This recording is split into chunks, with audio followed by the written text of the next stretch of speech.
Hello everyone, welcome in Science Concepts Hub.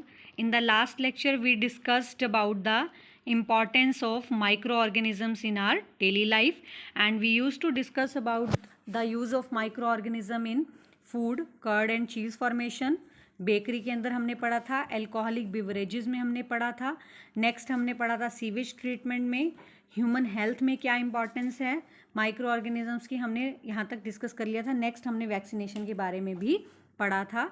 Next इसके बाद हम डिस्कस करने वाले हैं माइक्रो ऑर्गेनिजम्स का क्या यूज़ होता है इन द एग्रीकल्चर. एग्रीकल्चर का माइक्रो ऑर्गेनिज्म का एग्रीकल्चर में क्या यूज़ होता है.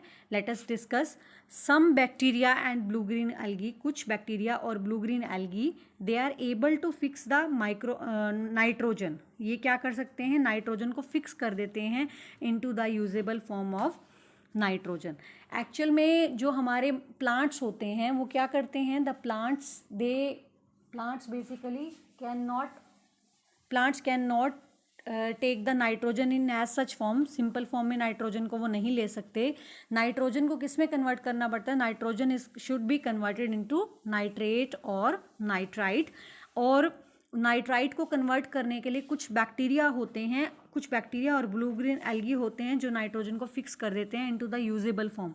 एंड इन बैक्टीरिया को या ब्लू ग्रीन एल्गी को क्या कहा जाता है, these are known as biological nitrogen fixers. So rhizobium क्या करता है, एक बैक्टीरिया है जिसका नाम क्या है, राइजोबियम बैक्टीरिया. वो क्या करता है, हमारी जो लेग्यूमिनस प्लांट्स होते हैं उनकी जड़ों में रहता है. जो हमारे लेग्यूमिनस प्लांट्स होते हैं, लेग्यूमिनस मतलब फलीदार पौधे. फलीदार पौधे कौन से होते हैं, फलीदार पौधे वो पौधे होते हैं जिनमें फलियां लगती हैं, जैसे मटर हो गया, ठीक है, मूंग हो गई, मूंगफली हो गई, फलियां होती हैं ना सभी में. तो इनकी जड़ों में बैक्टीरिया यहाँ नोड्यूल्स के अंदर रहते हैं. This is known as root nodule. इसको क्या बोलते हैं, रूट नोड्यूल. अब इस रूट नोड्यूल के अंदर क्या प्रेजेंट होता है, दीज कंटेन बैक्टीरिया. कौन सा बैक्टीरिया इसमें प्रेजेंट होता है, there is presence of rhizobium bacteria. अब ये राइजोबियम बैक्टीरिया क्या करता है, ये राइजोबियम बैक्टीरिया नाइट्रोजन को कन्वर्ट कर देता है, किसमें, नाइट्रेट में. किसमें कन्वर्ट कर देता है, नाइट्रेट और नाइट्राइट में. अब ये नाइट्रेट क्या करती है, this nitrate can be easily taken up by the plants. इसको नाइट्रेट को आसानी से प्लांट्स ले सकते हैं. So some cyanobacteria do the same in the rice field. Rice field के अंदर भी, राइस के जो खेत लगाए जाते हैं चावल के, उसमें भी कुछ बैक्टीरिया ऐसा ही करते हैं with the roots of cycas plants. ठीक है, तो इस तरह से माइक्रो ऑर्गेनिज्म एग्रीकल्चर में हमारी हेल्प करते हैं. नेक्स्ट आते हैं प्रोबायोटिक्स. यहाँ पे डू यू नो में प्रोबायोटिक्स क्या होते हैं, dietary supplement of live bacteria और यीस्ट. डाइटरी सप्लीमेंट आपने सुना होगा, टीवी में याकूट की ऐड आती है. याकूट क्या होता है, उसमें they contain the good bacteria, उनमें अच्छे बैक्टीरिया प्रेजेंट होते हैं. ठीक है, तो ये प्रोबायोटिक्स क्या करते हैं, जैसे आप दही खाते हैं, दैट इज ऑल्सो प्रोबायोटिक, उसमें भी बड़े गुड वाले बैक्टीरिया होते हैं. अब ये क्या करते हैं, these are the good bacteria.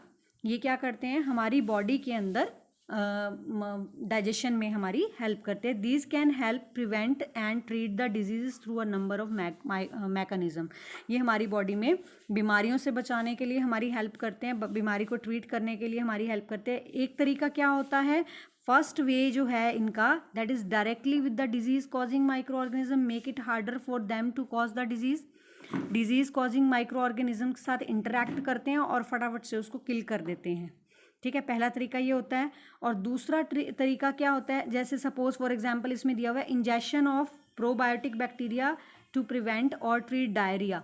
दस्त लगने पे जब हम प्रोबायोटिक लेते हैं, दही ले लेना, या मार्केट से आपके पास कुछ ऐसे इंजेक्शंस आते हैं जिनके अंदर प्रोबायोटिक्स प्रेजेंट्स होते हैं ओरल, तो वो दिए जाते हैं. So these organisms help reinforce the natural bacterial barrier that exist on the lining of the digestive system.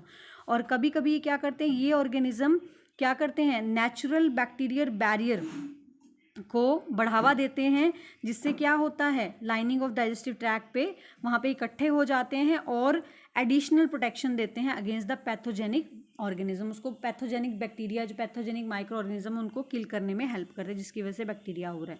ठीक है, उसके बाद आता है use in the energy fuel. Use in the energy fuel production. तो एनर्जी और फ्यूल प्रोडक्शन में कैसे हेल्प करते हैं, many micro organism produce ethanol bye fermentation of sugar. Sugar की फर्मेंटेशन में हेल्प करते हैं, मीथेन बनाते हैं, बायोगैस रिएक्टर में जो यूज़ होती है इथेनॉल या मीथेन का यूज़ हम एनर्जी प्रोडक्शन में करते हैं। उसके बाद एनवायरनमेंट को क्लीन करने में हेल्प करते हैं। जब कोई प्लांट और एनिमल मर जाता है तो ये क्या करता है, it leaves behind the nutrient and energy in the organic material that is formed its body structure, जिससे इनकी बॉडी बनी होती है वो वापस ये माइक्रो ऑर्गेनिज्म उनको किस में कन्वर्ट कर देते हैं, एयर में वापस ख़त्म कर देते हैं या मिट्टी में उनको मिक्स कर देते हैं। So this converting all such organic matter into carbon dioxide and some of the nutrient and this process replenish back, ये वापस हमारे एनवायरनमेंट के अंदर इकोसिस्टम के अंदर वेस्ट मटेरियल को वापस रिलीज कर देती है। ठीक है, जितना भी यूज़फुल आपके न्यूट्रिएंट है उनको वापस मिट्टी के अंदर रीप्लेनिश कर देती है। नेक्स्ट आता है, इसके लिए क्या यूज़ होते हैं, bacteria and fungi, they act as the decomposer, जो ऑर्गेनिक प्लांट्स और एनिमल्स को क्या करते हैं, डीकम्पोज कर देते हैं और वापस एनवायरनमेंट में मिक्स कर देते हैं। नेक्स्ट इसके बाद हमारे पास है micro organisms the foe, micro organism हमारे दुश्मन कैसे हैं, we will discuss it in the next video. Till then, take care, stay safe, stay home, have a nice day.